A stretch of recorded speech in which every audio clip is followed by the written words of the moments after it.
दोस्तों यदि किसी को एक ऐसा छाला बन गया है, ऐसा एक घाव बन गया है जिसमें कि कोई तरह का दर्द नहीं है, और अगर आपकी ऐसी हिस्ट्री रही है कि आपने कभी किसी के साथ और आपने बिना कंडोम के असुरक्षित आपने बिना किसी प्रोटेक्शन के सेक्स किया था, अगर ऐसी हिस्ट्री है तो, और यह जो जो आपको छाला है, जो घाव बना है, अगर आपके अक्सर जन्नांग पर देखने को मिल रहा है, आपके पेनिस पर या लिंग पर है, या महिलाओं में उनकी वेजाइना के अंदर है, तो यह जो कंडीशन है यह आपको सिफिलिस हो सकता है। सिफिलिस एक बहुत ही डेंजरस डिजीज होती है जिसमें कि अगर लापरवाही की जाए और यह बीमारी जो है अगर वो आगे बढ़ जाए तो आपके जो खास वाइटल ऑर्गन्स हैं उसको भी प्रभावित कर सकती है, और आपको वाइटल ऑर्गन फेलियर का भी कारण बन सकती है, पेशेंट की डेथ भी हो सकती है। दोस्तों आज का वीडियो काफ़ी खास है। आज हम बात करेंगे सिफिलिस के बारे में कि आखिर जो सिफिलिस है वो सिफिलिस क्या होता है, क्या इसके कारण होते हैं, क्या इसके लक्षण है, और होम्योपैथी में इसके लिए क्या बेस्ट ट्रीटमेंट अवेलेबल है। इन सभी बातों के बारे में हम डिस्कस करेंगे। मैं जोधपुर में डॉक्टर कुलदीप जहांगीर आपका अपने यूट्यूब चैनल में स्वागत करता हूं। दोस्तों मैं जोधपुर में होम्योपैथी कंसल्टेंट हूं। आप अगर चाहें तो मुझसे कॉन्टेक्ट कर सकते हैं किसी भी तरह के होम्योपैथी ट्रीटमेंट के लिए। दोस्तों आज हम बात करेंगे खास तौर से सिफिलिस के बारे में। दोस्तों सबसे पहले तो अगर हम बात करें आखिर सिफिलिस जो है वो होता क्या है, यह जो फोड़ा है, जो घाव होता है, जो क्या है। दोस्तों यह जो इन्फेक्शन होता है यह एक सेक्सुअल ट्रांसमिटेड डिजीज है। सिफिलिस एसटीडी है, यानी असुरक्षित यौन संबंधों से एक से दूसरे में फैलती है। जब कभी भी कोई इन्फेक्टेड पर्सन जब हेल्दी पर्सन के साथ में सेक्स करता है, चाहे वो सेक्स वेजिनल सेक्स हुआ है, चाहे वो एनल सेक्स हुआ है, या चाहे वो ओरल सेक्स हुआ है, या इसके अलावा मैन टू मैन अगर सेक्स हुआ है तो उसके द्वारा भी ये जो डिजीज है वो फैल सकती है।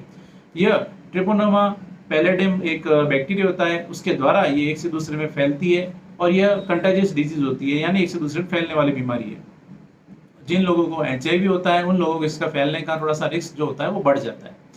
यह बीमारी जो है यह आपके वेजाइनल डिस्चार्ज के अंदर इसका बैक्टीरिया पाया जा सकता है, यानी आपके जन्नांगों की जो सिक्रीशन है, आपके जो पेनिस के डिस्चार्ज है उसमें पाया जा सकता है, और इसके अलावा आपके जो म्यूकस मेम्ब्रेन के सिक्रीशन है उसके अंदर पाया जा सकता है। स्किन टू स्किन टच से द्वारा भी ये जो डिजीज है यह फैल सकती है, यानी जब कभी भी आपके अगर स्किन पर इस तरह के जो कुछ घाव या सोर्स बने हुए हैं, और यह जब आप किसी हेल्दी पर्सन के कांटेक्ट में आते हैं, अगर उनके ऊपर भी अगर कोई कट वगैरह लगा हुआ है तो उसके द्वारा भी ये डिजीज जो है वो फैल सकती है। इसके अलावा टॉयलेट शीट के द्वारा भी ये जो एक से दूसरे में फैल सकती है। इसके साथ साथ ही सेक्स टॉय से ये जो डिजीज है वो फैल सकती है। बच्चों के जन्म के समय अगर गर्भवती माता को इस तरह की समस्या है तो वह भी बच्चों में भी इसका ट्रांसफर होने का कारण बन सकती है। खाने पीने के बर्तनों से फैल सकती है। कपड़े शेयर करने से भी ये जो डिजीज है वो फैल सकती है। दोस्तों ये इसके कुछ मुख्य कारण है, आप समझ गए होंगे इसके क्या कारण होते हैं। इसके अलावा ये जो सिफिलिस है वो बीमारी क्या है, मोटा मोटी तौर पे आपको समझ में आ गया होगा। यानी एक ऐसा फोड़ा अक्सर जो कि आपके जन्नांगों पे बना हुआ है और जिसमें कोई तरह का दर्द नहीं है, ऐसा कोई घाव बना हुआ है, तो यह जो डिजीज है ये आपको सिफिलिस हो सकती है। इस तरह से आप समझ सकते हैं। वैसे यह जो डिजीज है इसमें यह जो इस तरह के जो घाव है वो आपकी बॉडी के दूसरे जो स्किन सरफेस है उस पर भी पाए जा सकते हैं। दोस्तों अब हम बात करते हैं इसके लक्षणों की, ऐसे कौन कौन से सिम्टम है जो कि आपको देखने को मिलेंगे। दोस्तों इसमें जो सिम्टम्स हैं वो इसकी स्टेज के अकॉर्डिंग इसमें बदलते हैं। यानी इसकी जो है सिफिलिस है इसको 4 तरह से इसको डिजीज स्टेज में डिवाइड किया गया है। प्राइमरी स्टेज इसमें क्या होगा कि जब कभी भी आपको ऐसा, जब आपने इन्फेक्शन हुआ है, अगर आपको आपकी ऐसी हिस्ट्री है, जब आपने सेक्स किया था तो उसके इन्फेक्शन का जब आपका कॉन्टेक्ट में आए थे उसके बाद में करीब करीब यह जो बीमारी है 10 दिन से लेकर 3 महीनों के बीच में आपको इसके सिम्टम है जो कि देखने को मिल सकते हैं। ऐसी कंडीशन में आपके जो ग्रोइन रीजन के, यानी आपके जो पेट के निचले से में और जो थाइज का जो जॉइंट होता है पेट के साथ में, आप ऐसा समझ सकते हैं, वहां पर जो ग्रोइन रीजन में जो लिम्फ नोड होते हैं वहां पर आपको स्वेलिंग देखने को मिल सकती है, उसमें दर्द हो सकता है।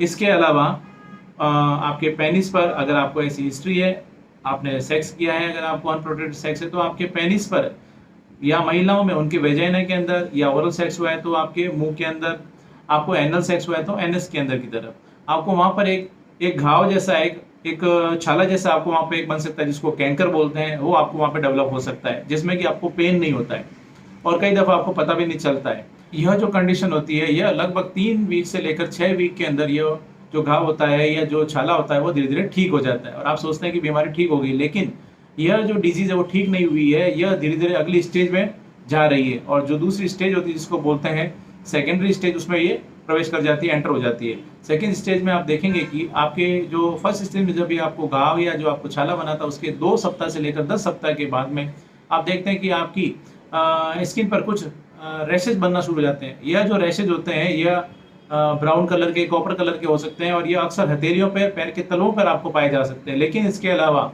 आपके जो बॉडी की दूसरी जो सरफेस होती है स्किन पर, ये आपको पाए जा सकते हैं। जैसे आपकी चेस्ट पर हो सकते हैं, एब्डोमेन पे हो सकते हैं, बैक में हो सकते हैं।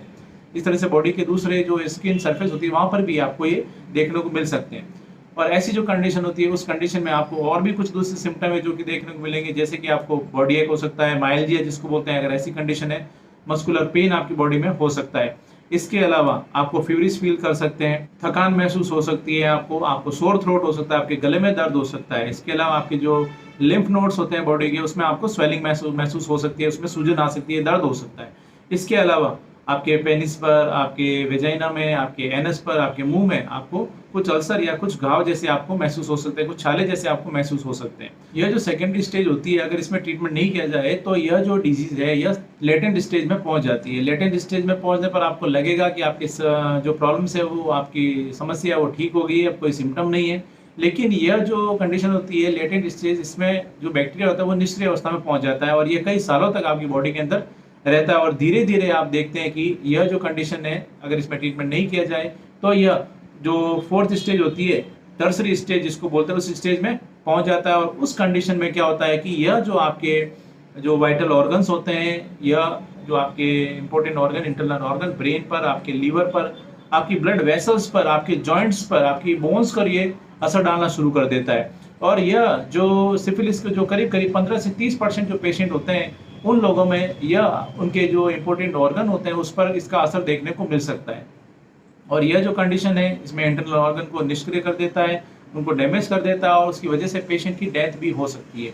और भी कई कॉम्प्लिकेशंस होते हैं जो कि देखने को मिल सकते हैं इस स्टेज के अंदर, अगर प्रॉपर्ली ट्रीटमेंट नहीं किया जाए तो। इसीलिए मैंने इनिशियली कहा था कि यह कई दफ़ा आपके लिए जानलेवा भी हो सकती है। यह जो स्टेज होती है, यह स्टेज करीब करीब 10 से लेकर 30 साल के बाद में, इसके इन्फेक्शन के बाद में यह स्टेज होती है वो अक्सर देखने को मिल सकती है। और यह ऑर्गन फेलियर का एक बड़ा कारण होता है, उसकी वजह से ही, जैसे मैंने बताया था, पेशेंट की डेथ हो सकती है। दोस्तों, यह जो कंडीशन होती है, इस कंडीशन में जो इसका इफेक्ट होता है वो आपके ब्रेन पर देखने को मिल सकता है। ब्रेन में आपको जो इसकी मेम्ब्रेन होती है, स्पाइनल कॉर्ड की जो मेम्ब्रेन होती है, उसके ऊपर भी जो मेम्ब्रेन के अंदर इन्फ्लेमेशन देखने को मिल सकता है, जिसकी वजह से आपका व्यवहार में आप पाएंगे बदलाव महसूस कर रहे हैं। आपको उसके अलावा आपको मेमोरी में आपको प्रॉब्लम आ सकती है, आपको ब्रेन स्ट्रोक का खतरा हो सकता है और उसके साथ साथ ही आपको सुनने में आपको समस्या आ सकती है, आपको बहरापन के आप शिकार हो सकते हैं। आपकी आंखों में अगर ये प्रभावित करते हैं तो आपकी आंखों को आपको ये डैमेज कर सकता है, आपको अंधेपन के आप शिकार हो सकते हैं। इसके अलावा यह जो समस्या है यह आपके अगर हार्ट को प्रभावित कर सकती है, और हार्ट को जब ये प्रभावित करती है तो उसमें हार्ट के जो वाल्व्स होते हैं, वाल्व्स को ये अक्सर प्रभावित करती है, उसकी वजह से आपको हार्ट डिजीज होने का खतरा बढ़ जाता है। इसके साथ साथ ही लीवर पर, आपकी बोन्स पर, आपके जॉइंट्स पर इसका असर देखने को मिल सकता है, जिसके कारण आपको अर्थराइटिस की आपको शिकायत हो सकती है। दोस्तों, इस तरह से आप देखते हैं कि यह जो स्टेज होती है एक सबसे घातक स्टेज होती है। अगर ट्रीटमेंट नहीं किया जाए प्रॉपरली और इस कंडीशन में, आपके लिए काफ़ी खतरनाक साबित हो सकता है। दोस्तों, अब हम बात करते हैं कि अगर यह जो कंडीशन है ये बच्चों को किस तरह से, अगर आपको पहुंच जाए तो बच्चों में किस तरह से प्रभावित कर सकती है, कैसे वहाँ तक पहुँच सकती है। तो बच्चों में जब इन्फेक्टेड जो लेडी होती है, जो महिला होती है, जब बच्चे को जन्म देती है तो उसके द्वारा यह बच्चों में अक्सर जो है ये समस्या पहुंच जाती है, या ड्यूरिंग प्रेगनेंसी भी, गर्भावस्था के दौरान भी बच्चों को यह प्रभावित कर सकती है। ऐसी जो कंडीशन होती है उस कंडीशन में बच्चों के उनके ब्रेन को असर डाल सकती है, उनको याददाश्त से संबंधित, उनके जो मानसिक विकास से संबंधित उनकी समस्याएं उनको देखने को मिल सकती है। इसके अलावा आप उनकी आंखों को प्रभावित कर सकती है, आंखों को ये अंधापन का भी कारण बन सकती है सिफिलिस। इसके अलावा कई दफ़ा बच्चों में इनिशियली कई बार ऐसा भी होता है कि उनमें कोई तरह के सिम्टम नहीं देखने को नहीं मिलते हैं, बट यूजुअली पेशेंट के अंदर कुछ बच्चों के अंदर उनके मेंटल डेवलपमेंट से संबंधित, यानी उनके ब्रेन से संबंधित, उनके हार्ट से संबंधित, उनके लीवर से संबंधित उनको समस्या आ सकती है। उनको हिपेटोमेगाली हो सकता है, उनको जॉन्डिस हो सकता है, उनको ब्रेन से संबंधित कई विकार जो हैं वो देखने को मिल सकते हैं। दोस्तों, इसलिए बच्चों के लिए यह जो डिजीज़ होती है काफ़ी घातक होती है और इस कंडीशन को बोलते हैं कॉन्जेनिटल सिफिलिस। दोस्तों, इस तरह से आप देख सकते हैं कि सिफिलिस एक काफ़ी खतरनाक बीमारी है। और अब हम बात करते हैं इसको किस तरह से हम लोग इससे बच सकते हैं। तो इसमें जो सबसे पहला काम है वो होता है, आप अपने साथी के प्रति वफादार हैं। अगर आपके मल्टीपल सेक्स पार्टनर हैं, आप उसको अवॉइड करें, थोड़ा सा हाइजीन का ध्यान रखें। स्विमिंग पूल, टॉयलेट शीट, ये थोड़ा सा आप जितना पब्लिकली अगर आप यूज़ करते हैं उसको आप अवॉइड करें तो जितना अच्छा रहेगा। कपड़े शेयर नहीं करें, सेक्स टॉय शेयर नहीं करें, इसका ध्यान रखें।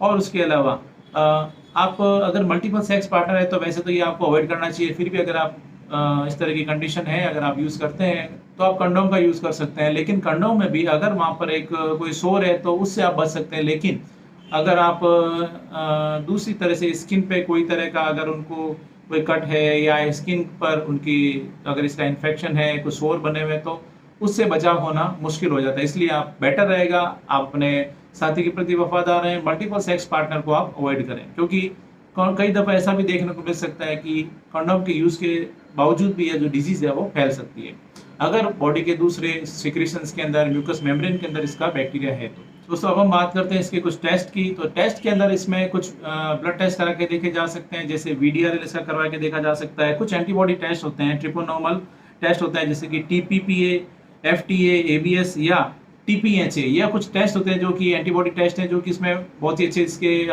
देखने को मिलते हैं। इसके रिजल्ट्स भी इसमें डायग्नोसिस के हिसाब से इसमें ये काम अक्सर लिए जाते हैं। दोस्तों इसके अलावा कई दफ़ा CSF फ्लूइड की जांच करके भी इसमें देखी जाती है। दोस्तों अब हम बात करते हैं इसके ट्रीटमेंट पार्ट की कि इसमें होम्योपैथी किस तरह से मदद कर सकती है। जब कभी भी आपको इस तरह की कंडीशन है, लंबे समय से आप इससे पीड़ित हैं, तो मैं आपको सजेशन दूंगा एक बार आप होम्योपैथी जरूर लें। होम्योपैथी में इस तरह की कंडीशन के लिए बहुत ही अच्छी मेडिसिन अवेलेबल होती है, जिनके कि काफ़ी अच्छे रिजल्ट देखने को मिलते हैं। अगर इसमें कुछ बात करें कुछ खास मेडिसिन की, जो सबसे पहली मेडिसिन है वो है सिफिलिनम 1M। अक्सर मैं अपना जो पेशेंट का जो ट्रीटमेंट है वो सिफिलिनम 1M से स्टार्ट करता हूँ।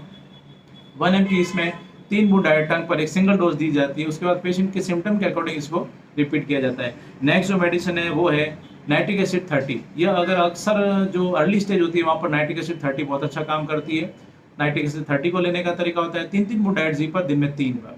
नेक्स्ट जो मेडिसिन है वो है मर्कसोल 200। यह सभी स्टेजेस में मर्कसोल 200 का एक अच्छा रोल होता है। इसको भी लेने का तरीका होता है 3-3 बूंद डाइट जी पर सुबह और शाम दिन में 2 बार। नेक्स्ट जो मेडिसिन है वो है मर्कडलकिस 30। मर्कडलकिस 30 जो होती है यह एक बहुत अच्छी मेडिसिन है, स्पेशली यह फीमेल्स के लिए बहुत अच्छा काम करती है। इसको लेने का तरीका होता है 3-3 बूंद डाइट जी पर दिन में 3 बार। एक और जो मेडिसिन है वो है ऑरोम्यूर नेट 3x। ऑरोम्यूर नेट 3x इसकी एक खास दवा है।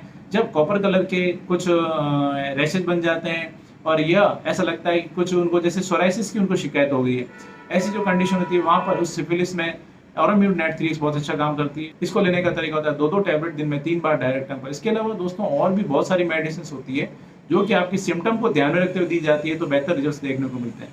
इसलिए जब कभी भी ऐसी कंडीशन है तो मैं आपको सजेशन दूंगा एक बार आप होम्योपैथी जरूर लें और हमेशा अपने नजदीकी होम्योपैथी डॉक्टर से कंसल्ट करके ट्रीटमेंट लें, सेल्फ मेडिकेशन ना करें। दोस्तों मैं उम्मीद करता हूँ आज मैंने आपके साथ में जो भी जानकारी शेयर की आपको पसंद आई और आपके लिए फायदेमंद साबित होगी। इसी तरह मेरे साथ जुड़े रहें, इस चैनल को सब्सक्राइब करें, बेल आइकन जरूर दबाएं ताकि जैसे भी कोई नेक्स्ट वीडियो अपलोड करूं आपके पास उसका नोटिफिकेशन आ सके। और हाँ दोस्तों, आप मुझे इंस्टाग्राम पर फॉलो कर सकते हैं, मैंने अपना ID दे दिया है। Thank you.